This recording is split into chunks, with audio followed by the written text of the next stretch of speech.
Antologi Pembacaan Firman Tuhan yang Maha Kuasa.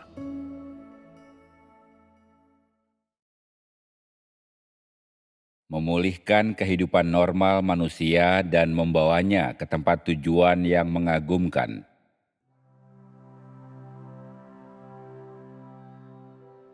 Manusia memahami sedikit tentang pekerjaan zaman sekarang dan pekerjaan masa depan, tetapi dia tidak memahami tempat tujuan yang akan dimasuki umat manusia.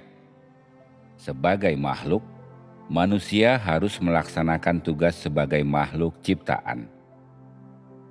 Manusia harus mengikuti Tuhan dalam apapun yang Dia lakukan. Engkau semua harus melanjutkan dengan cara apapun yang aku katakan kepadamu. Engkau tidak mungkin mengelola hal-hal bagi dirimu sendiri, dan engkau tidak memiliki penguasaan atas dirimu sendiri. Semuanya harus diserahkan pada pengaturan Tuhan, dan segala sesuatu berada dalam tangannya. Jika pekerjaan Tuhan memberikan sebuah kesudahan, yaitu tempat tujuan yang mengagumkan kepada manusia sebelumnya, dan jika Tuhan menggunakan ini untuk memikat manusia dan menyebabkan manusia mengikuti Dia, jika Dia membuat kesepakatan dengan manusia, maka ini bukanlah penaklukan, juga bukan membentuk kehidupan manusia. Jika Tuhan menggunakan kesudahan manusia untuk mengendalikan dirinya dan mendapatkan hatinya, maka dalam hal ini Dia tidak sedang menyempurnakan manusia, dan Dia juga tidak akan dapat memperoleh manusia, tetapi sebaliknya akan menggunakan tempat tujuan untuk mengendalikan manusia. Manusia tidak peduli apapun melebihi akhir masa depan, yaitu tempat tujuan akhir, dan apakah ada harapan yang baik atau tidak. Jika manusia diberi harapan indah selama pekerjaan penaklukan, dan jika sebelum penaklukan manusia, dia diberi tujuan yang benar untuk dicapai, maka bukan hanya penaklukan manusia tidak akan mencapai hasilnya, tetapi hasil dari pekerjaan penaklukan juga akan terpengaruh. Artinya, pekerjaan penaklukan mencapai hasilnya dengan cara merenggut nasib dan prospek manusia dan menghakimi serta menghajar watak suka memberontak manusia.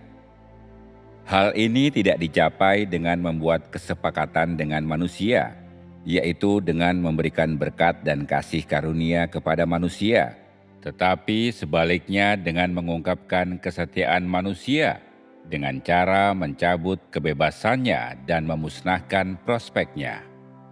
Ini adalah hakikat dari pekerjaan penaklukan. Jika manusia diberi harapan yang indah sejak awal dan pekerjaan hajaran dan penghakiman dilakukan setelah itu, maka manusia akan menerima hajaran dan penghakiman ini atas dasar bahwa dia memiliki prospek, dan pada akhirnya, ketaatan tanpa syarat dan penyembahan kepada Sang Pencipta oleh semua makhluknya tidak akan tercapai. Hanya akan ada ketaatan buta dan bodoh, atau manusia akan secara membabi buta mengajukan tuntutan kepada Tuhan, dan akan mustahil untuk sepenuhnya menaklukkan hati manusia. Akibatnya, akan mustahil bagi pekerjaan penaklukan seperti ini untuk mendapatkan manusia, dan terlebih lagi, untuk menjadi kesaksian bagi Tuhan. Makhluk seperti ini tidak akan dapat melaksanakan tugas mereka, dan hanya akan melakukan tawar-menawar dengan Tuhan. Ini bukan penaklukan, tetapi belas kasihan dan berkat. Masalah terbesar dengan manusia adalah bahwa dia tidak memikirkan apapun kecuali nasib dan prospeknya, dan memberhalakan hal-hal ini. Manusia mengejar Tuhan demi nasib dan prospeknya. Dia tidak menyembah Tuhan karena kasih-Nya kepadanya. Karena itu, dalam penaklukan manusia, keegoisan dan keserakahan manusia, serta hal-hal yang paling menghalangi penyembahannya kepada Tuhan, semuanya harus ditangani dan dengan cara demikian disingkirkan. Dengan demikian, hasil penaklukan manusia akan tercapai. Dengan demikian, pada tahap paling awal penaklukan manusia, perlu untuk membersihkan semua ambisi liar dan kelemahan paling fatal manusia, dan melalui ini mengungkapkan kasih manusia kepada Tuhan dan mengubah pengetahuannya tentang kehidupan manusia, pandangannya tentang Tuhan, dan arti keberadaannya. Dengan demikian, kasih manusia kepada Tuhan ditahirkan, yang berarti hati manusia ditaklukkan. Namun, dalam sikap Tuhan terhadap semua makhluk ciptaan, Tuhan tidak menaklukkan hanya demi menaklukkan mereka. Sebaliknya, Dia menaklukkan untuk mendapatkan manusia demi kemuliaannya sendiri dan demi memulihkan keserupaan manusia dengan manusia yang semula dan yang paling awal. Seandainya Dia menaklukkan hanya demi menaklukkan, maka makna pekerjaan penaklukan akan hilang. Artinya, jika setelah menaklukkan manusia, Tuhan tidak bertanggung jawab atas manusia dan tidak menghiraukan hidup atau mati manusia, maka ini bukanlah pengelolaan umat manusia dan bukan juga penaklukan manusia demi penyelamatannya. Hanya mendapatkan manusia setelah penaklukannya dan akhirnya kedatangannya di tempat tujuan yang mengagumkan menjadi inti dari semua pekerjaan penyelamatan, dan hanya ini yang dapat mencapai tujuan penyelamatan manusia. Dengan kata lain, kedatangan manusia di tempat tujuan yang indah dan masuknya manusia ke tempat perhentian haruslah menjadi satu-satunya harapan masa depan yang dimiliki oleh semua makhluk dan pekerjaan yang harus dilakukan oleh Sang Pencipta. Seandainya manusia melakukan pekerjaan ini, maka pekerjaan ini akan menjadi terlalu terbatas. Pekerjaan ini dapat membawa manusia ke tempat tertentu, tetapi pekerjaan ini tidak akan dapat membawa manusia ke tempat tujuan yang abadi. Manusia tidak dapat memutuskan nasibnya, dan lebih dari itu, manusia juga tidak mampu memastikan prospek dan tempat tujuan masa depannya. Namun, pekerjaan yang dilakukan oleh Tuhan berbeda. Karena Dia menciptakan manusia, Dia menuntunnya. Karena Dia menyelamatkan manusia, Dia akan sepenuhnya menyelamatkannya dan akan benar-benar mendapatkannya. Karena Dia memimpin manusia, Dia akan membawanya ke tempat tujuan yang tepat. Dan karena Dia menciptakan dan mengelola manusia, Dia pasti bertanggung jawab atas nasib dan prospek manusia. Inilah yang merupakan pekerjaan yang dilakukan oleh Sang Pencipta. Meskipun pekerjaan penaklukan dicapai dengan membersihkan manusia dari prospeknya, manusia akhirnya harus dibawa ke tempat tujuan yang tepat yang dipersiapkan untuknya oleh Tuhan.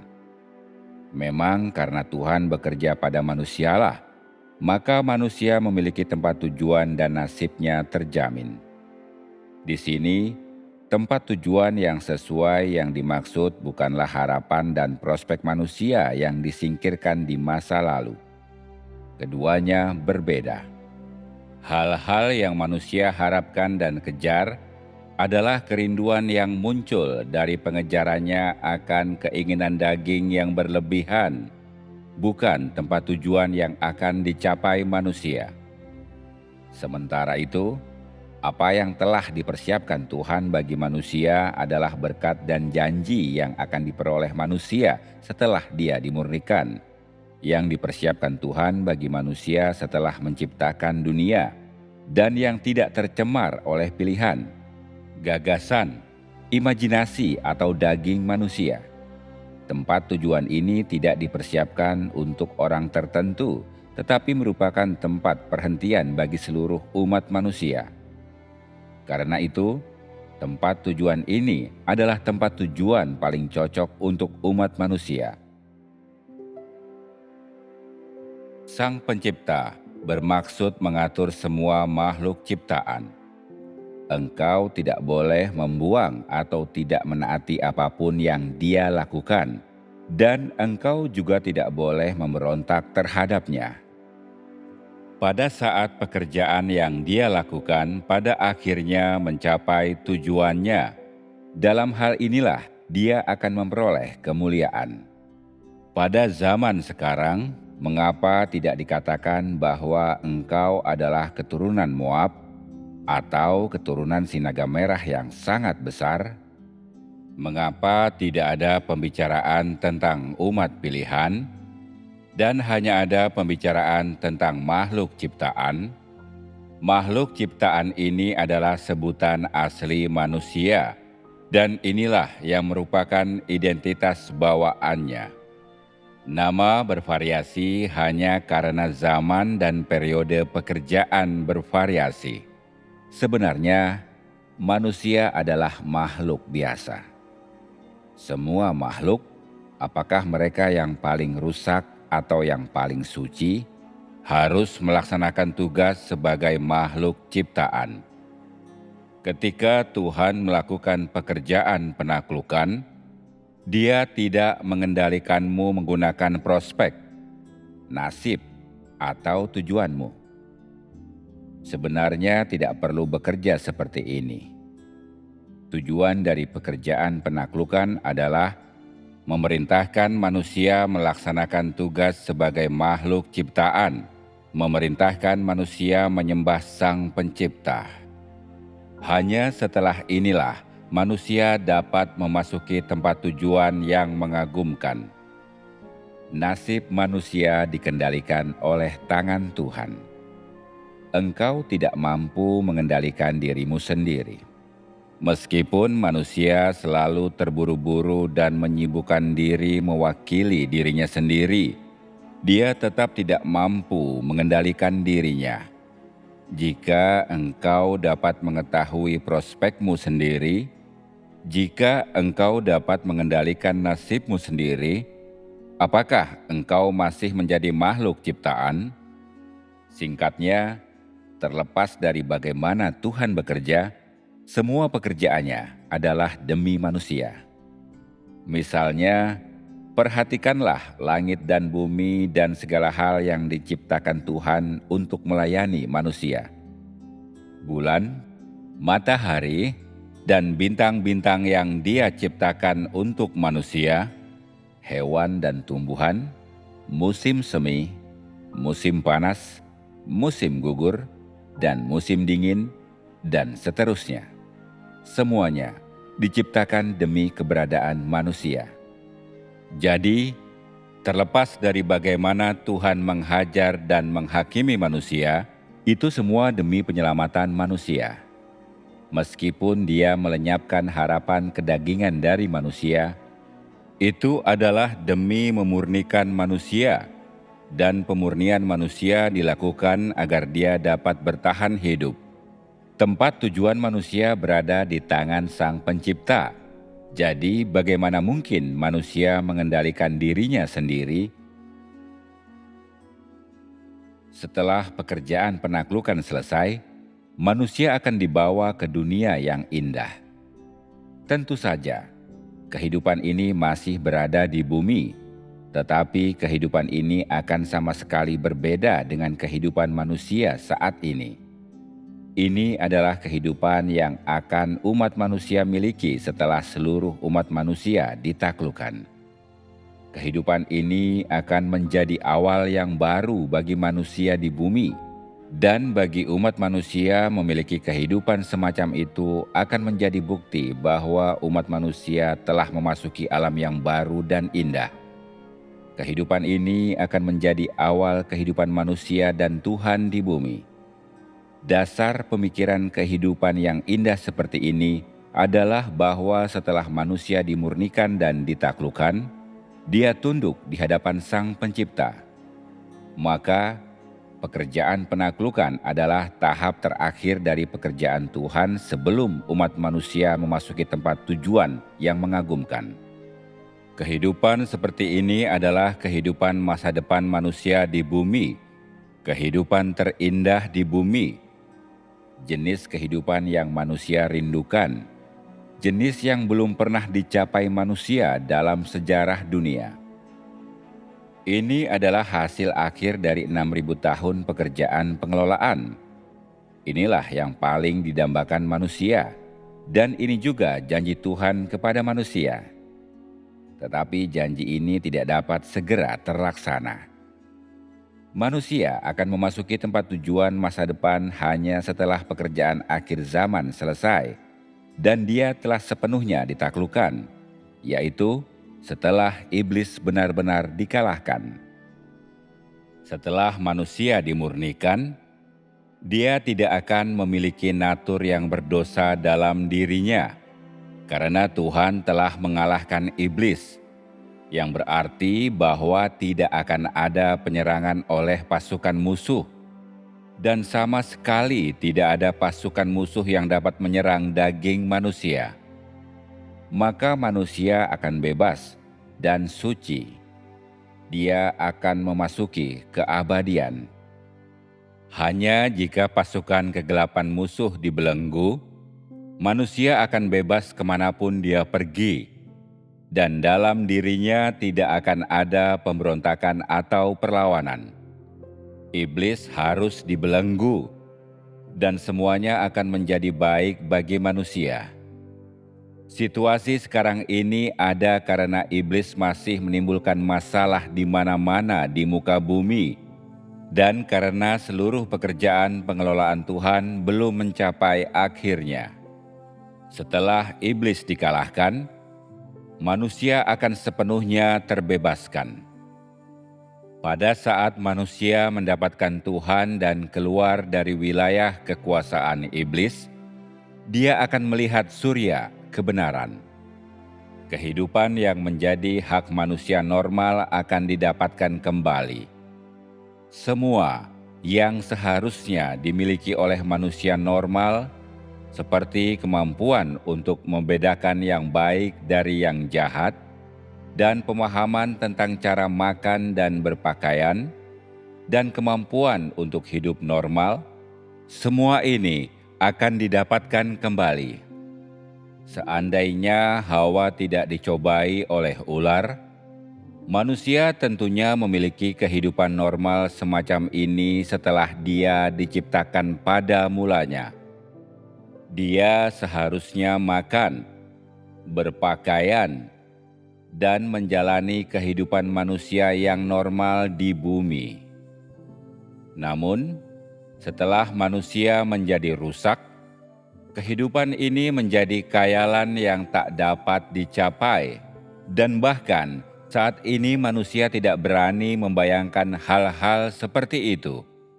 Kenyataannya, kehidupan yang indah ini yang dirindukan manusia adalah suatu kebutuhan. Jika manusia tidak memiliki tempat tujuan seperti itu, maka kehidupannya yang bejat di bumi tidak akan pernah berhenti. Dan jika tidak ada kehidupan yang indah ini, maka tidak akan ada kesudahan bagi nasib iblis atau bagi zaman di mana iblis menguasai bumi. Manusia harus mencapai dunia yang tidak terjangkau oleh kekuatan kegelapan, dan ketika dia melakukannya, ini akan membuktikan bahwa iblis telah dikalahkan.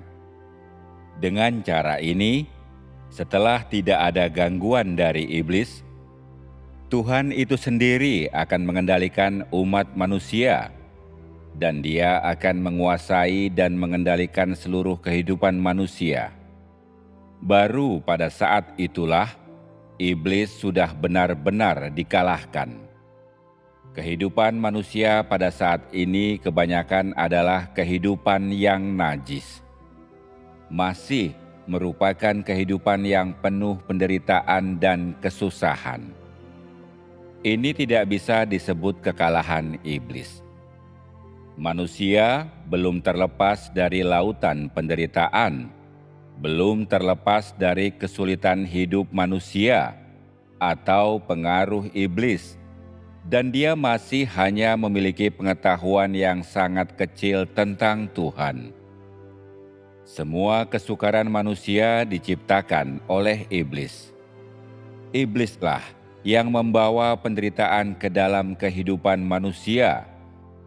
Dan hanya setelah iblis diikat dalam belenggu, manusia akan dapat sepenuhnya melepaskan diri dari lautan penderitaan. Namun, pembelengguan iblis dicapai melalui ditaklukkannya dan didapatkannya hati manusia dengan menjadikan manusia sebagai rampasan perang dalam pertarungan melawan iblis. Sekarang ini, upaya manusia untuk menjadi seorang pemenang dan untuk disempurnakan adalah hal-hal yang dia kejar sebelum dia memiliki kehidupan manusia normal di bumi. Dan kedua hal ini merupakan tujuan yang dicari manusia sebelum iblis diikat dalam belenggu. Pada dasarnya, usaha manusia untuk menjadi seorang pemenang dan untuk disempurnakan atau dipakai dengan baik adalah untuk melepaskan diri dari pengaruh iblis. Usaha manusia adalah untuk menjadi pemenang, tetapi hasil akhirnya adalah lepasnya dirinya dari pengaruh iblis.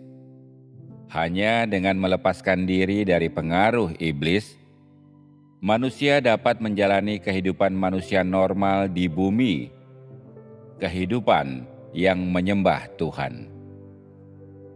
Sekarang ini, upaya manusia untuk menjadi seorang pemenang dan untuk disempurnakan adalah hal-hal yang dikejar sebelum memiliki kehidupan manusia normal di bumi. Kedua hal itu dikejar terutama agar manusia ditahirkan, agar manusia melaksanakan kebenaran, dan agar manusia menyembah Sang Pencipta. Jika manusia memiliki kehidupan manusia normal di bumi, kehidupan yang tanpa kesulitan atau penderitaan, maka manusia tidak akan berusaha menjadi seorang pemenang. Menjadi seorang pemenang dan disempurnakan adalah tujuan yang Tuhan berikan kepada manusia untuk dikejar, dan melalui pengejaran tujuan ini, Dia menyebabkan manusia mengamalkan kebenaran dan menjalani kehidupan yang bermakna. Tujuannya adalah untuk menyempurnakan manusia dan untuk mendapatkan dirinya, dan upaya untuk menjadi seorang pemenang dan disempurnakan hanyalah sebuah sarana. Jika di masa depan manusia memasuki tempat tujuan yang mengagumkan, tidak akan ada petunjuk untuk menjadi seorang pemenang dan menjadi sempurna. Hanya akan ada masing-masing makhluk ciptaan yang melakukan tugasnya. Zaman sekarang, manusia diperintahkan untuk mengejar hal-hal ini hanya untuk mendefinisikan ruang lingkup bagi manusia, sehingga pengejaran manusia bisa menjadi lebih terarah dan nyata. Jika tidak, manusia akan hidup di tengah keabstrakan yang samar dan mengejar jalan masuk ke dalam hidup yang kekal. Dan jika demikian, bukankah manusia akan lebih menyedihkan lagi? Mengejar dengan cara ini tanpa tujuan atau prinsip, bukankah itu menipu diri sendiri? Pada akhirnya, pengejaran ini secara alami akan sia-sia. Pada akhirnya, manusia akan tetap hidup di bawah wilayah kekuasaan iblis dan tidak akan mampu melepaskan diri darinya. Mengapa memaksakan dirinya melakukan pengejaran tanpa tujuan seperti ini? Ketika manusia memasuki tempat tujuan yang abadi, manusia akan menyembah Sang Pencipta, dan karena manusia telah memperoleh keselamatan dan memasuki keabadian, manusia tidak akan mengejar tujuan apapun. Dan selain itu, dia juga tidak perlu khawatir tentang dirinya akan dikepung oleh iblis. Pada saat ini, manusia akan tahu tempatnya dan akan melaksanakan tugasnya. Dan walaupun mereka tidak dihajar atau dihakimi, setiap orang akan melaksanakan tugas mereka. Pada saat itu, manusia akan menjadi makhluk, baik dalam identitas maupun status. Tidak akan ada lagi perbedaan tinggi dan rendah. Setiap orang hanya akan melaksanakan fungsi yang berbeda. Namun, manusia akan tetap hidup di tempat tujuan yang tertib dan sesuai bagi umat manusia. Manusia akan melaksanakan tugasnya demi menyembah Sang Pencipta. Dan umat manusia seperti inilah yang akan menjadi umat manusia yang abadi. Pada saat itu, manusia akan memperoleh kehidupan yang diterangi oleh Tuhan. Kehidupan di bawah pemeliharaan dan perlindungan Tuhan. Kehidupan bersama dengan Tuhan. Manusia akan menjalani kehidupan normal di bumi, dan semua manusia akan memasuki jalur yang benar. Rencana pengelolaan 6.000 tahun sudah akan sepenuhnya mengalahkan iblis, yang berarti bahwa Tuhan akan memulihkan citra asli manusia setelah penciptaannya. Dan dengan demikian, maksud Tuhan yang semula akan terlaksana. Pada mulanya, sebelum manusia dirusak oleh iblis, manusia menjalani kehidupan normal di bumi. Kemudian, ketika dia dirusak oleh iblis, manusia kehilangan kehidupan normal ini, dan karena itu dimulailah pekerjaan pengelolaan Tuhan dan pertempuran melawan iblis untuk memulihkan kehidupan normal manusia. Hanya ketika pekerjaan 6.000 tahun pengelolaan Tuhan berakhir, kehidupan semua umat manusia secara resmi akan dimulai di bumi.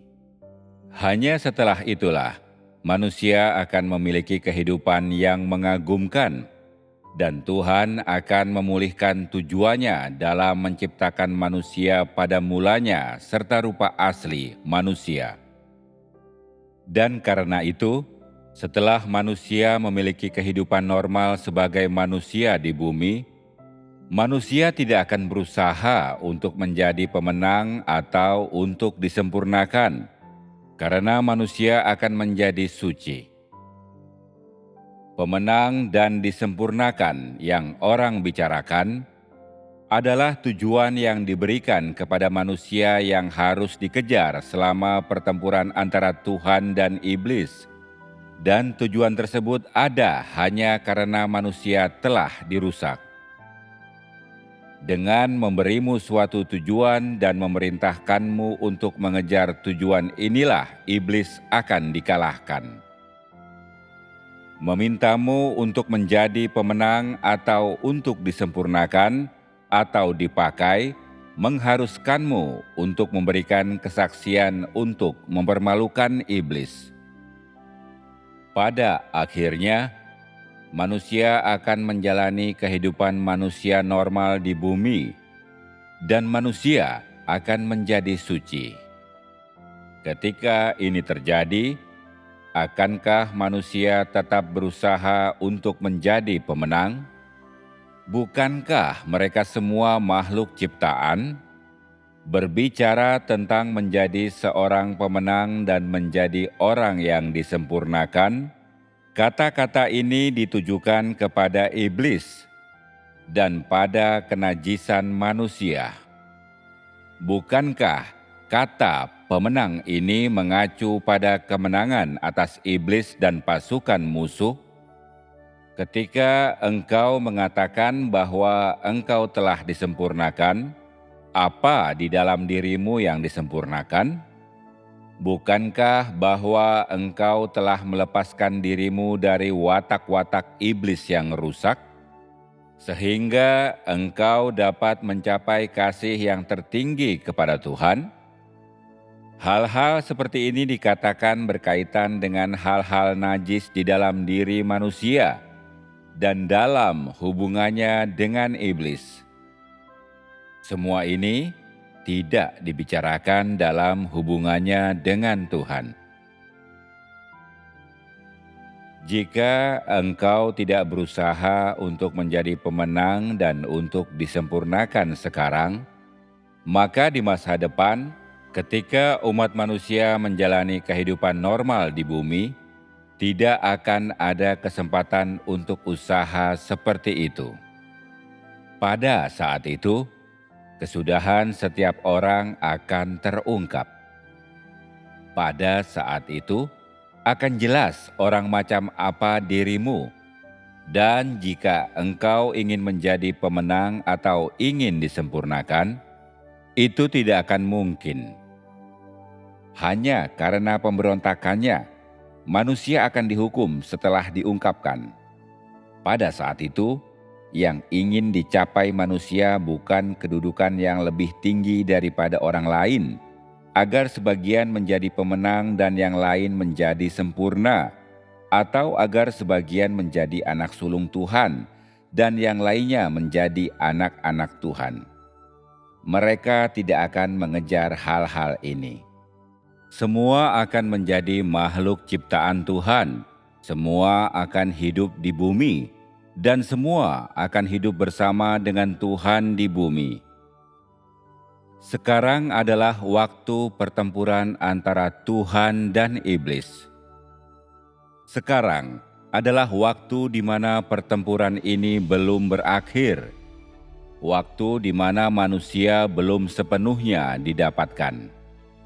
Sekarang adalah masa peralihan. Dan karena itu, manusia harus berusaha menjadi seorang pemenang atau menjadi salah satu dari umat Tuhan. Zaman sekarang ada perbedaan status, tetapi ketika saatnya tiba, tidak akan ada perbedaan seperti itu. Status semua orang yang telah menang akan sama. Mereka semua akan menjadi anggota umat manusia yang memenuhi syarat dan akan hidup sederajat di bumi, yang berarti bahwa mereka semua akan menjadi makhluk ciptaan yang memenuhi syarat, dan hal yang sama akan diberikan kepada semua orang. Karena zaman pekerjaan Tuhan berbeda, dan objek pekerjaannya berbeda. Jika pekerjaan ini dilakukan di dalam dirimu, maka engkau semua memenuhi syarat untuk disempurnakan dan menjadi pemenang. Jika pekerjaan itu dilakukan di luar negeri, maka orang-orang di sana akan memenuhi syarat untuk menjadi kelompok pertama orang yang akan ditaklukkan, dan kelompok pertama orang yang disempurnakan.